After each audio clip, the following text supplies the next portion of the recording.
All right, welcome everybody. Let's go ahead and admit Miss Jenny Dillon in. We are partnering today with Sarah Milton for our Evidence-Based Practice Network. And so I'm the newbie to the Academic Alliance. My name is Jenny Saunders, and I'm sorry, I just lost everything in here. Where'd y'all go? Can you still hear me?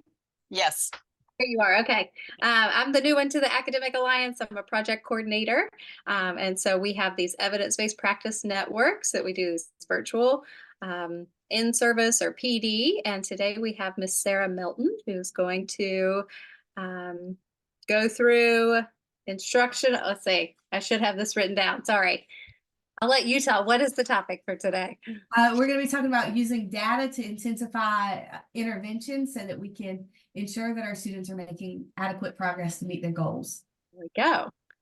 All right, let's click to the next slide. I think we've got a couple slides on here just so if you're not familiar already with the Academic Alliance of South Carolina, we've got a nice slide here that kind of tells our mission and our vision. But basically, we are trying to get evidence-based resources into the hands of our educators who are on the front line, trying to make it as easy and accessible as possible. So our mission is to bring people like Sarah Melton in who's working in the field that can also disseminate this information to her peers or to our peers. This is our team here. You'll see Dr. Mitchell is our senior advisor from the University of South Carolina. Dr. Deanna Parrish is our program director. I already introduced myself. And then most people know Dr. Susan Thomas. She's our lead facilitative coach with the Academic Alliance. And this is, you can scan this for, probably takes you to our newsletter, I'm going to guess. It's actually for our materials. There we go. And so if you want to get to the materials for today this way, you can scan it. I'm also putting that in the chat for you. All right. Mama says she's not tech savvy, but she comes up with all of these codes and she is pretty tech savvy.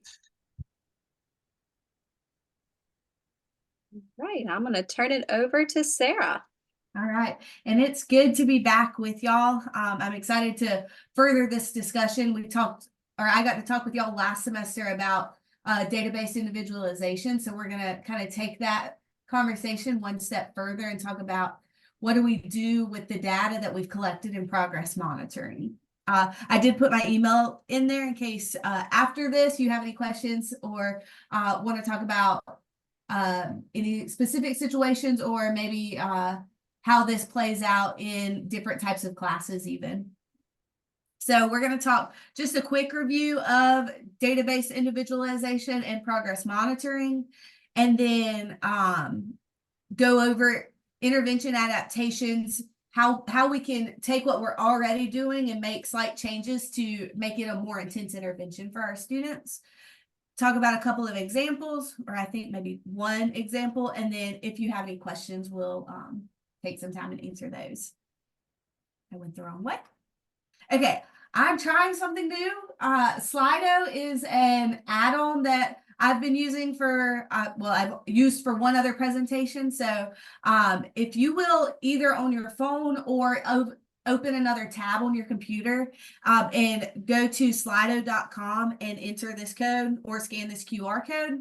I just have two questions built in the presentation that I'm going to have you guys hopefully interact with so that we can have some interaction without you having to unmute and be really brave and talk out loud. So I'll give you just a second to hop onto that before I go to the next slide so you can see the code.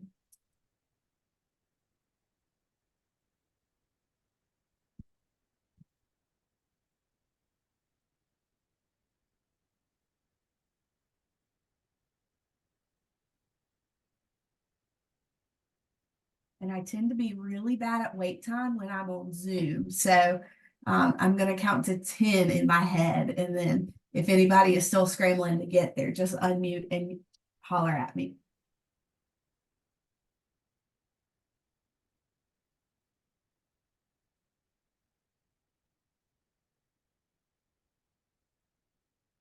Okay, I'm going to go to the next slide. And I'd love for you guys to, in that poll tab on the Slido page, tell me who's here, just so I kind of have an idea who I'm talking to. Special ed teacher, some district administrators, other.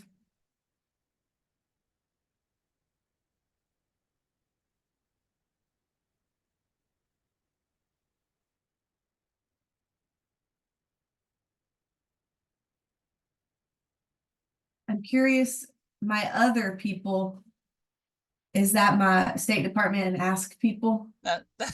Yeah. That's us. I should have put y'all on there. Awesome. All right. Okay, so we're going to hop into a quick review of DBI and progress monitoring. And my last question that we'll use that Slido page for is, I know Ask has put a lot of stuff out there this year about database individualization. So I was just curious, what's your level of familiarity with DBI? Are you very familiar, somewhat familiar, or is that a whole new topic to you?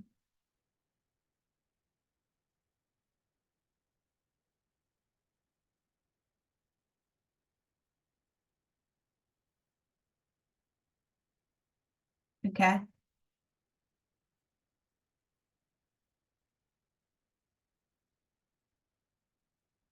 All right, so kind of split between very familiar and then our either it's new or I'm somewhat familiar. Especially for those of you who this is brand new to you, this is just going to be like a 3,000-foot overview. Highly recommend you dig into some of Ask's resources that they've put out. I think y'all's webinars are all posted on YouTube, right? Right. And also we have a folder with our evidence-based practices in it, and the video is in that folder. And we're going to give people that groovy QR code at the end of this session, Sarah, so they can get there that way. And Great. soon they'll be on our website. Great. So highly recommend tapping into some of those resources. And go ahead, Taylor.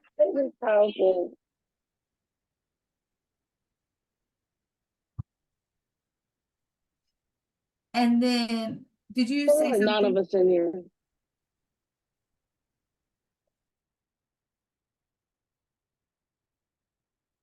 Okay. And then write down this website, ncii.org, National Center on Intensive Intervention. That's where a lot of the resources I'm going to present come from.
Hello.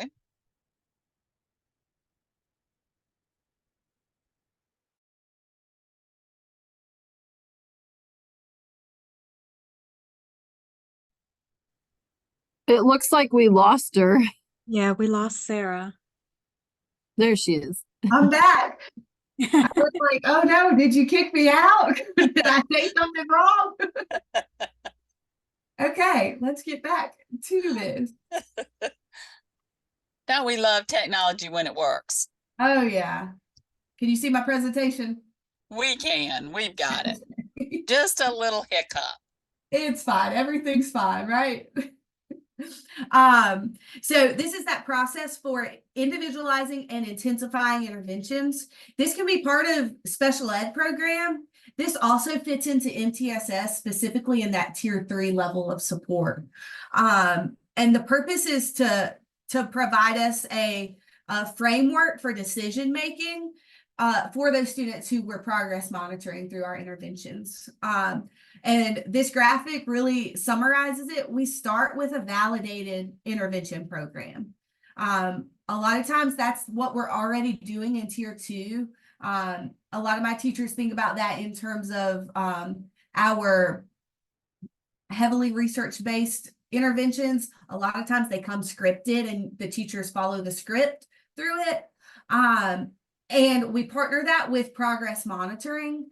And when we say progress monitoring in the context of DBI, we are talking about curriculum-based measurements. So these are frequent and standardized progress monitoring tools like your oral reading fluency, letter naming fluency for math, computation, and concepts and applications are some examples of those. If our progress monitoring is showing that students are on track to meet their goal, we keep doing what we're doing, right? We don't need to, if it ain't broke, don't fix it, right? We don't need to make changes. However, if they're not responding to that intervention, we use diagnostic data, which we're going to spend some time talking about today, to pinpoint or at least create a hypothesis for explaining why our student might not be making progress. And we might look at, are we providing instruction on the skills that they actually need? Are we providing them enough opportunities to practice and respond? Are we providing enough instruction in general? Do they just need more opportunities to rehearse that? We're going to use that hypothesis that we create from the diagnostic data to adapt our intervention. We're going to make systematic changes to better meet our students' needs. And then we're just going to continue with that progress monitoring. And then we wash, rinse, and repeat. So if they're responsive, we keep doing what we're doing. If we're not, we go back to that diagnostic data step and go back through those steps until our student is on track to meet their goal. And if anybody has questions at any point, feel free to unmute, or you can use the hand raise feature, and we can address questions as we go to.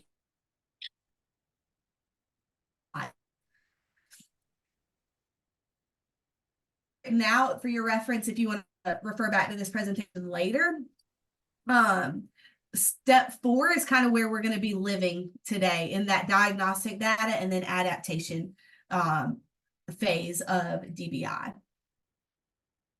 Okay, so just a quick review of our decision-making rules. So I mentioned that to progress monitor within DBI. When we say that, we're talking about typically once or twice a week for some students who we might be phasing out of intervention or who aren't at the level of needing intense intervention. We might be at a 2-week, once every 2 weeks for progress monitoring, but we're graphing that data as we go. And we have 2 rules that we can apply to help us determine if our instruction is providing the student with what they need to meet their goal. Our first rule we want to try to apply because we're able to use it faster and make a decision more quickly than the trend line rule, because you have to have 3 weeks and 6 data points. So if you're collecting data twice a week, you could make a decision in 3 weeks. If you're collecting data once a week, it's going to be a full 6 weeks before you're able to make a decision. So you're going to look at your 4 most recent data points and compare them to your goal line. So you're going to graph your progress and your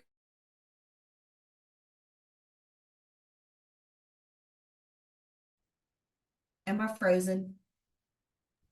You were for a second.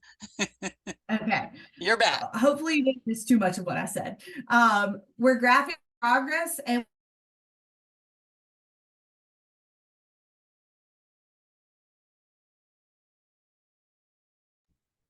are above that goal line, we're going to raise our goal because our student is on track to surpass the goal.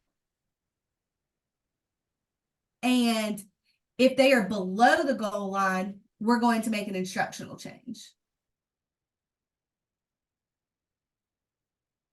Am I frozen again? You're here. Okay, my internet's struggling today. This is not good. And then if some are above, some are below, you're going to just keep collecting data until they fall one way or the other. So the second option is the trend line rule. This requires 4 weeks of data and 8 data points. So if you're collecting data twice a week, you can make a decision in 4 weeks. If you're doing it once a week, it's going to take a full 8 weeks before we make a decision. On your graph, we're going to add a trend line to our data set and compare it to our goal line. If it's steeper than the goal line, we're going to raise the goal. If it's less steep, we're going to make an instructional change. And if it's the same, we're going to keep collecting data. So here is an example of the 4-point rule. So you see we have 6 data points and 6 weeks of instruction. You'll see the last 4 points are below that goal line.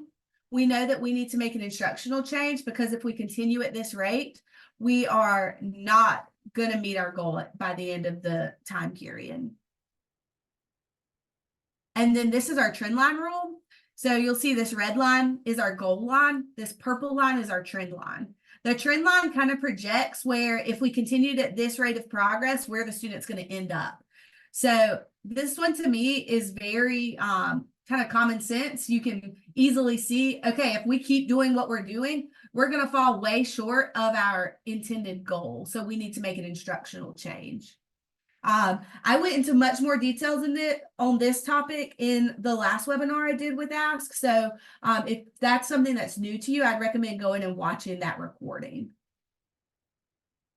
So once we've made an instructional decision, that's when we get to that diagnostic data.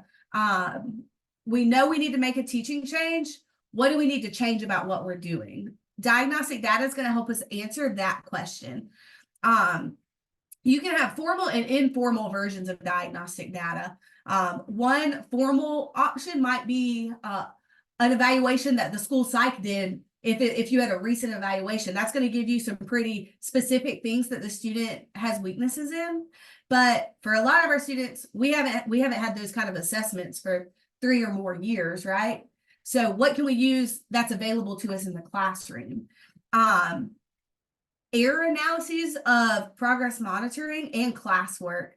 That's one of the most accessible options because you can pull, like if you're talking math, you can pull the work from the sessions that you've had with the student and see what are the specific types of errors that they're making.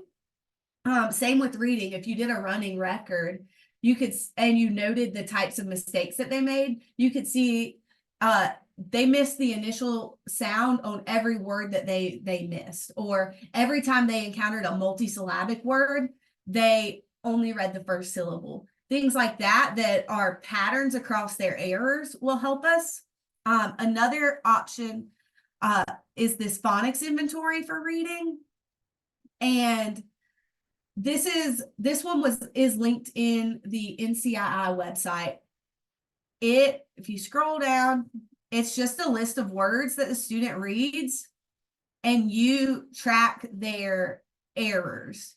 And that will kind of help you. I have an example of how you could use this later in the presentation, but you could see these are nonsense words, so they shouldn't be familiar to the student. So you can see that, okay, they've got CVC words down, but those are controlled vowel or syllables are really getting them. The goal is to give us more specific information about where their breakdown in skills is. You might also use just a word list that you already have, anecdotal notes from sessions. For math, same thing with those error analyses and anecdotal notes. And then here is an assessment that you could give that just covers a variety of skills as well. That was from the National Center on Intensive Intervention. So these do not have to be like, you don't have to say that I'm going to do diagnostic data assessments today, right? You can use data that's already available to you in a lot of cases and not, you don't have to spend a whole day of class collecting this data, which is something that I appreciated in the classroom because we don't always have time to carve out a whole day for assessment, right? Or a whole class period for assessment. So this is really anything that gives you insight into the patterns of errors the student's making. And Sarah, a lot of the intervention programs have frequent assessments, and that's Yes. another great place. If you're using those programs as intended, you're giving those frequent assessments, and that's another place to get great diagnostic data. And I used that when I was teaching, so a lot. So Absolutely. And I don't know if every system has this, but our district uses FastBridge, and it has a phonics and a phonemic awareness diagnostic assessment built into the program that you can print and administer at any time. So, yeah, there's lots of resources related to this at our fingertips. That's not something we get to say too often, so that's good. So when we think about diagnostic data, it's going to inform our intensification. It's going to inform our actions that we're going to take. So what does intervention adaptation look like? We can think about it through several different lenses. I like these two different ways of thinking about it. So versus quantitative. Qualitative is, of course, things like instructional approaches, alignment of, so if my goal is for the student to be able to solve multi-digit multiplication problems, and that's what my intervention is targeted toward, but my student has no conceptual understanding of multiplication at the base level, I might not be aligned to their skill. I may need to back my instruction up. We can look at our methods of responses. So are we having the student only respond yes or no questions, or are we using a variety of OTRs? So I love when we can work in like some nonverbal quick responses, and then also opportunities for the student to potentially solve something and then explain what they did, right? Environmental variables to decrease distraction. So am I pushing into the gen ed class to provide this intervention in the middle of their free time or their whole group time? Hopefully not, because they need to be in that whole group time. But am I pushing in and there's a lot going on around us and the kids only halfway attending to what I'm saying? Those are things that could take away from the work that we're doing in our intervention. And then what's my feedback look like? Am I only giving feedback written on the assessment at the end of the lesson, or am I giving a lot of different feedback, verbally, written, visual, all of those ways? And then quantitative, so decreasing the number of students in a group, increasing the number of opportunities to respond, having more opportunities to practice, or having a longer session or a more frequent session. So maybe we're doing 30 minutes 3 times a week. Maybe we need to go to 4 or 5 times a week to help that student get to mastery of the skill. So then another lens you can look at it through is instructional versus organizational. So you'll see a lot of overlap here. These are really just different lenses you can think about the same things through. Instructional, how explicit is our instruction? How systematic? Are we following a set scope and sequence, or are we kind of just jumping around to wherever our heart leads that week on the topic we want to teach? I think this corrective feedback is a huge one. Are we being explicit with our corrective feedback? And embedding cognitive processing strategies. That's one that I think can go, we forget about a lot, but that's something that helps teach to transfer, which is that last piece. Organizational things we can change: group size, frequency, and length. We can also make the group more homogeneous. So if I have a group of 5 and it's a reading group where we're working on fluency, phonics, and phonemic awareness, and 3 of those 5 have already mastered phonemic awareness, we could pull them out of that group and have more time to focus on the skills that they need. So making it more homogeneous so we're not wasting their time on skills they already know. Okay, so the taxonomy of an intervention, and this is a link at the top of this presentation. This is a great resource that NCII put out that really outlines different dimensions that we can intensify an intervention on. Also, these are dimensions that you can evaluate an intervention on. So if you're selecting a tier 2 intervention, you can look at these different areas to see if it's a strong intervention to start with. So when we look at strength, let me zoom in on this just a little bit. When we look at strength, that's how well the program works for students with intense needs. So this is when we're going to look at the research and see what does the research say about how this is going to address my students' needs. This is great for evaluating an intervention, but if you find that the intervention is not strong enough, there's not much you can do in terms of intensifying to change what the research said about it. So if you're looking at one that has less than a 0.5 effect size, you may need to consider selecting a different intervention for the student. Dosage, this is the number of opportunities the student has to respond and then receive feedback. So this can be changed by looking at the number of students in the group, the number of times we meet, how long we meet. Those are some of those quantitative things we were talking about on the last slide. Alignment, this gets to that question of, is this addressing what the student needs right now? So again, are we spending time on skills that the student has already mastered? If so, what if we took that out of the intervention and spent that time practicing the new skill more?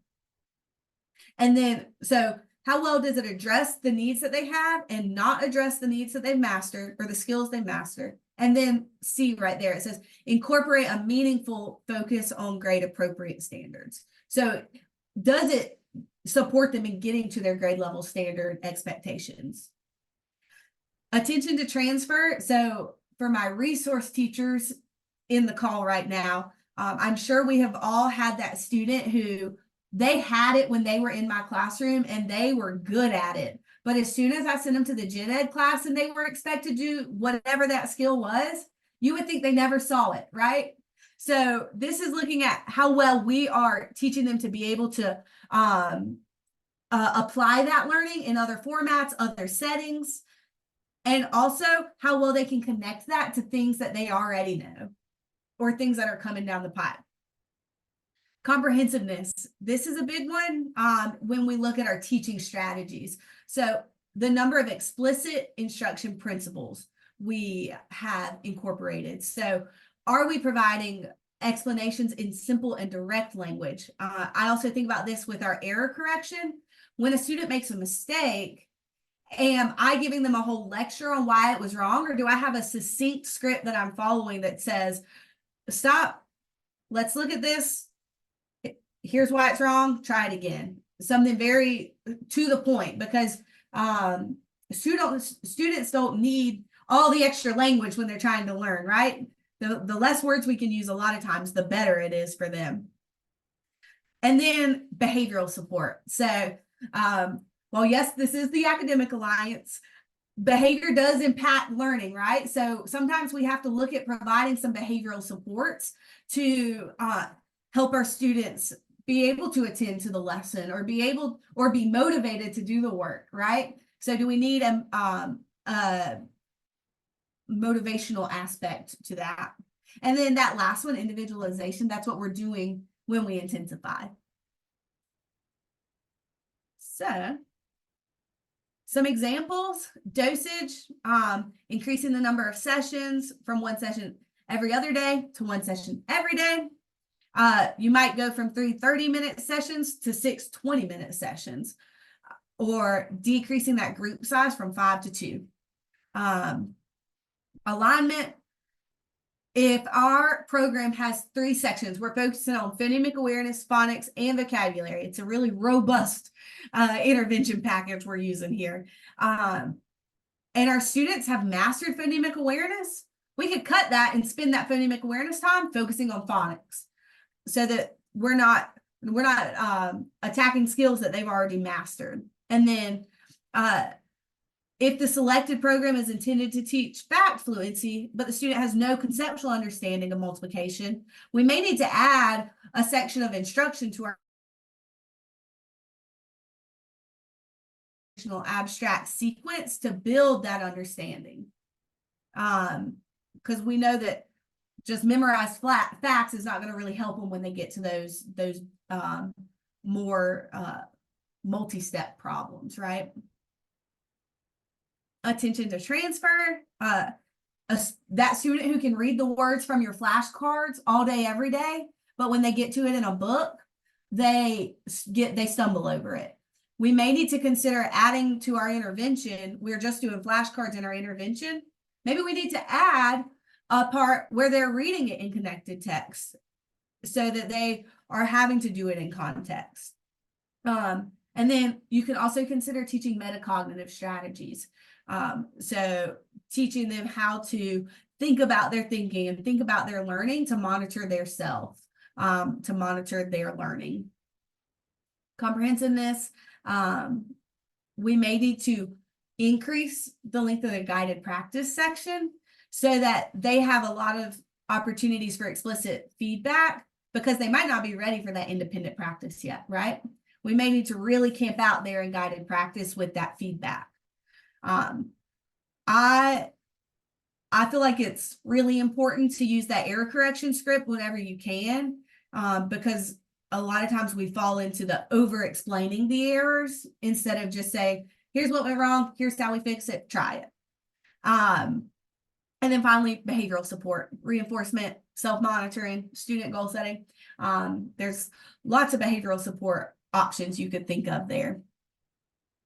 Okay, so here's a quick little example. So this is Bailey. I found her on Google. I Googled cute kid, and this is who came up.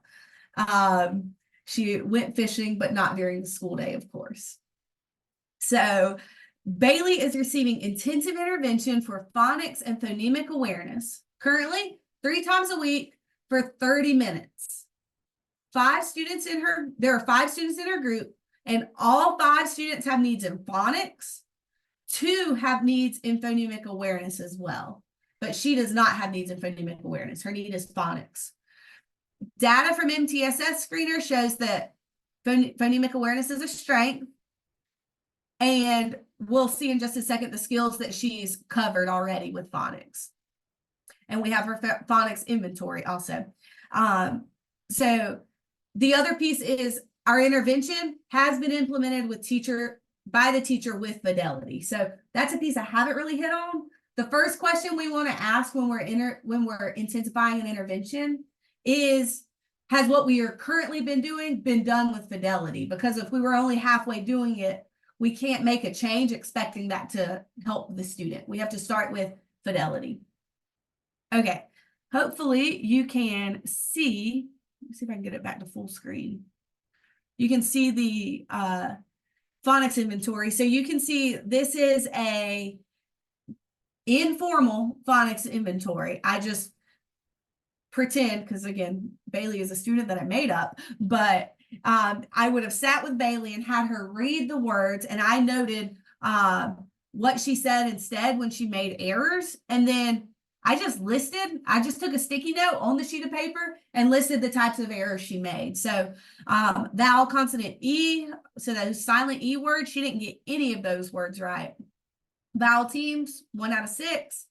CVC and VCC words, she had 100%. She's got those. And then bossy R or R control vowels, she's at 5 out of 6. So she's doing pretty good with that.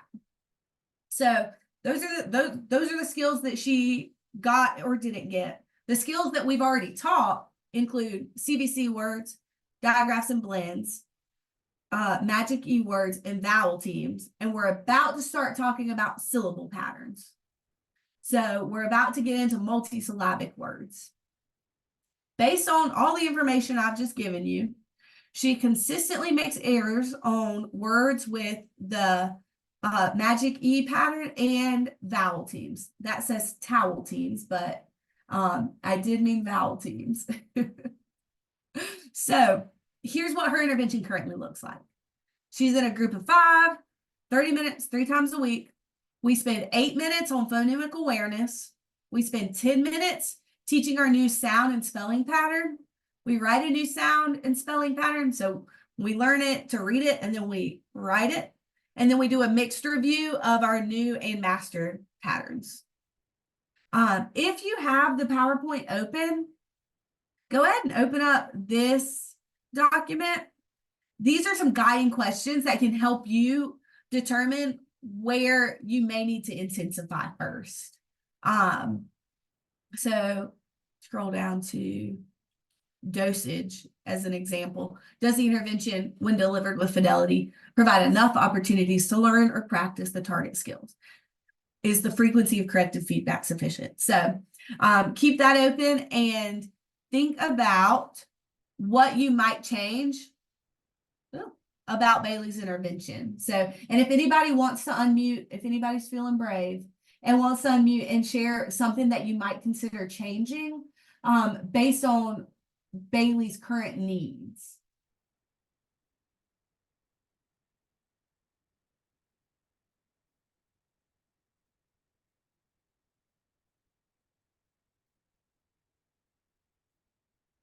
And I won't make anybody feel brave. So if no one wants to talk, I can just tell you what I thought.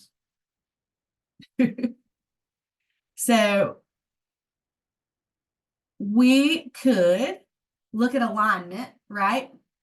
She doesn't have needs in phonemic awareness. And if we go back here, we're spending 8 minutes of her 30 minutes on phonemic awareness. That is a lot of time we could be practicing or reteaching those skills that she missed because we've already covered the skills that she was missing, right? She's been taught those. We need to go reteach those. Comprehensiveness. Do we need to break our skills into smaller chunks, be more systematic with our instruction? So if we did Boss ER, did we teach AR, ER, IR, OR, UR? I don't know if I missed one. Did we teach all of those in the same day? Do we need to spend one day on each of those patterns or group them to the ones that sound similar? We may need to make it more systematic, teach each vowel team separately, and go ahead and ensure that mastery before we move on. And then we could change the dosage by considering increasing the number of sessions we have each week, because we're only doing it three times per week for 30 minutes. So maybe we need to jump to 5 times a week. Once we, and I mentioned this already, once you take out that phonemic awareness piece, you may reallocate that time to phonics instruction for more guided practice. So that's just one example of how you could apply this. Once you've made your change, you are going to go right back to what you were doing. You're going to do your progress monitoring weekly, whatever schedule you would set it at. We're going to progress monitor. And at that 4 or 6 week mark, we are going to look at our data again and determine if we need to make another instructional change. If we do, we go back to that diagnostic data and we make another hypothesis. We make an adaptation, we progress monitor. If it's working, we keep doing what we're doing. If not, we go back to diagnostic data and we make an adaptation and then we progress monitor. Okay, it's a cycle, right? So that is using diagnostic data in a nutshell. Of course, this could play out in 100 different ways depending on the skills you're working on. Does anybody have any questions that they either want to drop in the chat or unmute to ask?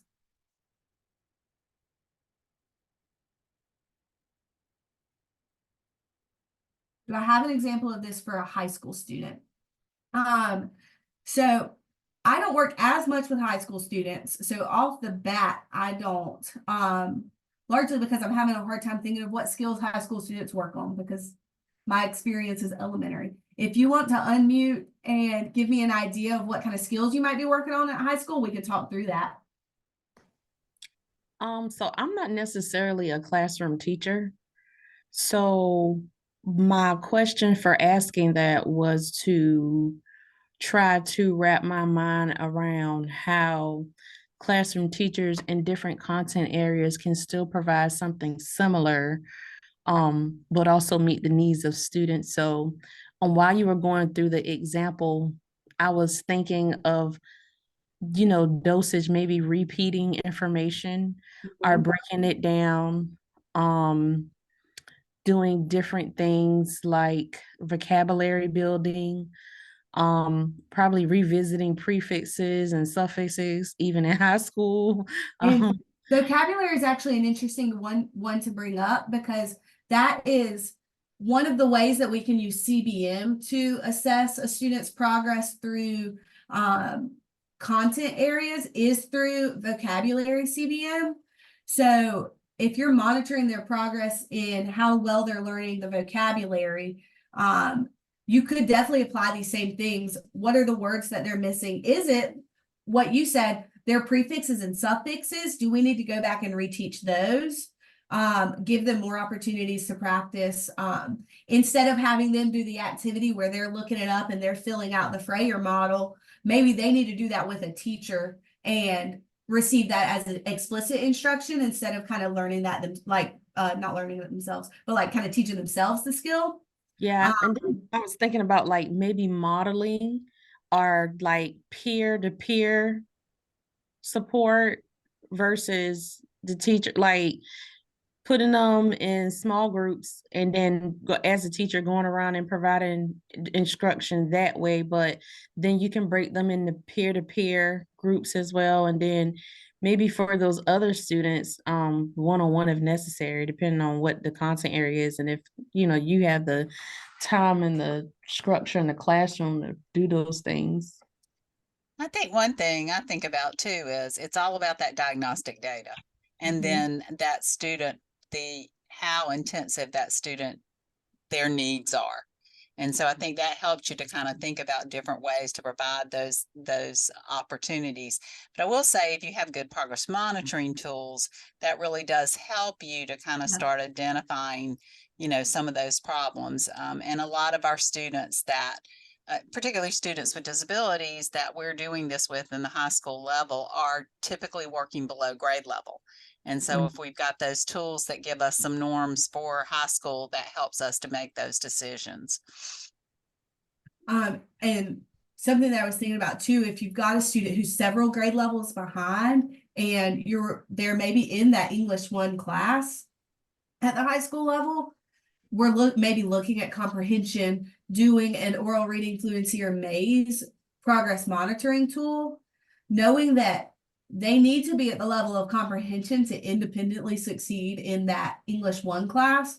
But when we look at our diagnostic data, so maybe we're looking at our errors in our oral reading fluency probes, we see that we don't have fluency down. Well, you can't comprehend what you're not reading fluently. So that tells me when they come to resource, I need to focus my instruction on fluency, even though in the English 1 class, it is presenting as a problem with comprehension.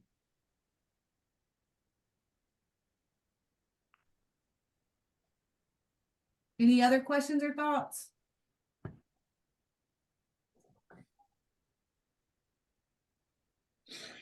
I think one of the most powerful things you talked about, Sarah, is just making sure that we're responding. And I know, because a lot of our mission with ASK is students with disabilities, we are always worried about that goal and, reporting progress.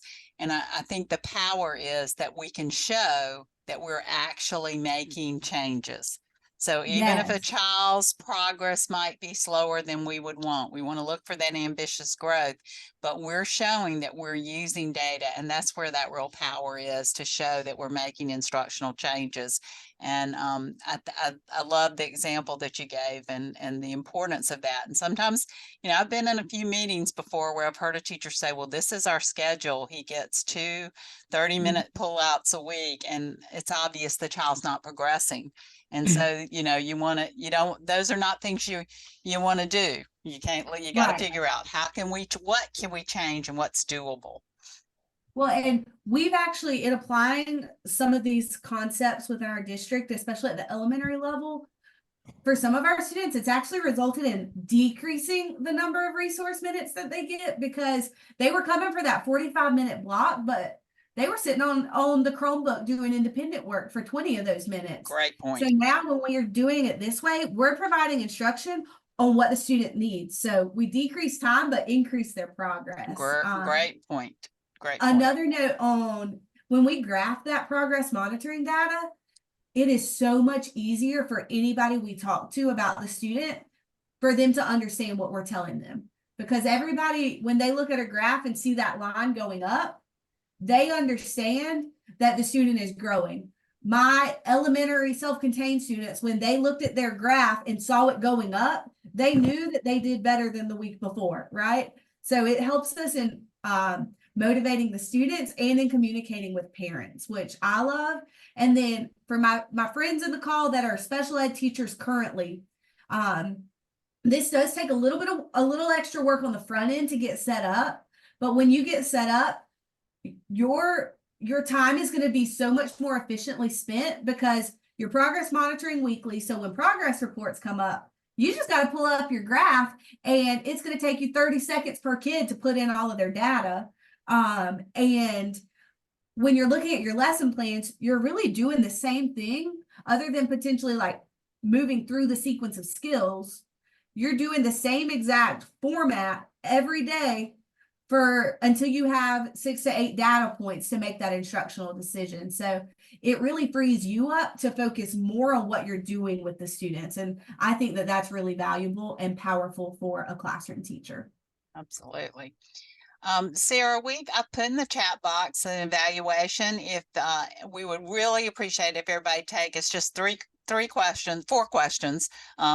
If you would take a minute to fill that out, and also when you fill it out, you will get a certificate showing that you've attended this session today. So, and we've learned so much. I do want to give, a plug that this summer, we are going to be offering some training with NCII on data-based individualization with Dr. Sarah Benz.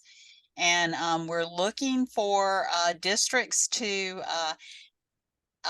have people who can possibly come and learn from her, and then be able to share that information back in the district. And so certainly our special ed directors know about that. We've shared that with a lot of people. And so it'll be great for people that want to know more about data-based individualization and how to respond to data. So that'll be an important thing this summer. So we appreciate, can you pull that slide back up? We have put a few slides at the end there because I wanted to give our newsletter a shout out to our newsletter. That would be great. Sorry, I've got too many tabs open. I understand. And also, if you have ideas, we welcome you at any time to, email us and let us know if there's things you would like for us to have some more information on. Certainly, we're thinking of starting a professional learning community, and that'll be something where we can sit and talk together about the real, how do you set it up, and what are problems? I know, Sarah, you said some things I knew as a teacher that once I got it set up, it was easy. Getting it set up was really hard. And so I think we can do some things on that. So here's our Evidence-Based Practice Network folder. And this has all of our sessions that we've had and the materials that go with them. We also have these available on our website. We're loading them now. We have a new website, and that is presenting a challenge to us to get the things on there because I didn't learn how to do that in school. And if you'll go to the next slide, this is our newsletter. And definitely, please, if you're not getting our newsletter, sign up. We put it out once a month. We, in that newsletter, we tell you about the free events we're going to have. Also, we feature a resource of the month and something quick and easy. One of the things that you'll also find in your folder after the session today for the Evidence-Based Practices Network is a one-pager that basically summarizes all of this with resources. And so we're going to add the recording that Sarah's done today. Even with our little glitches, we'll still have it. And that'll be available to you if you want to go back and look at it. So we hope that you'll sign up for our newsletter.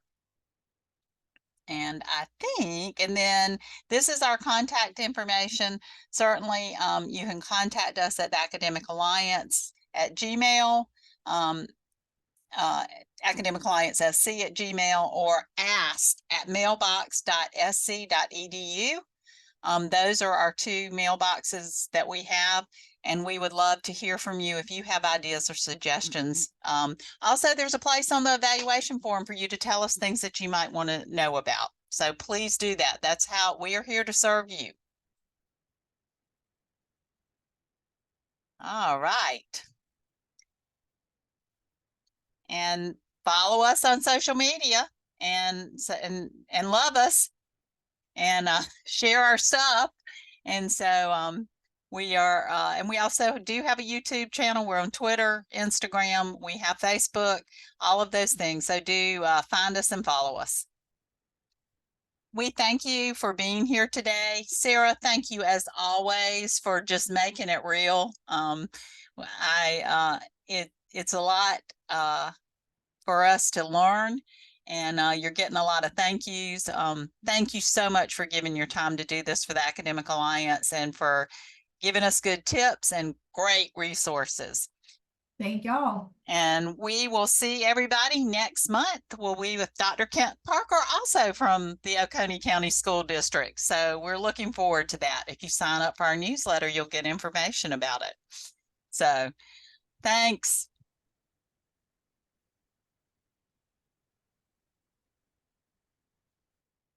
All righty.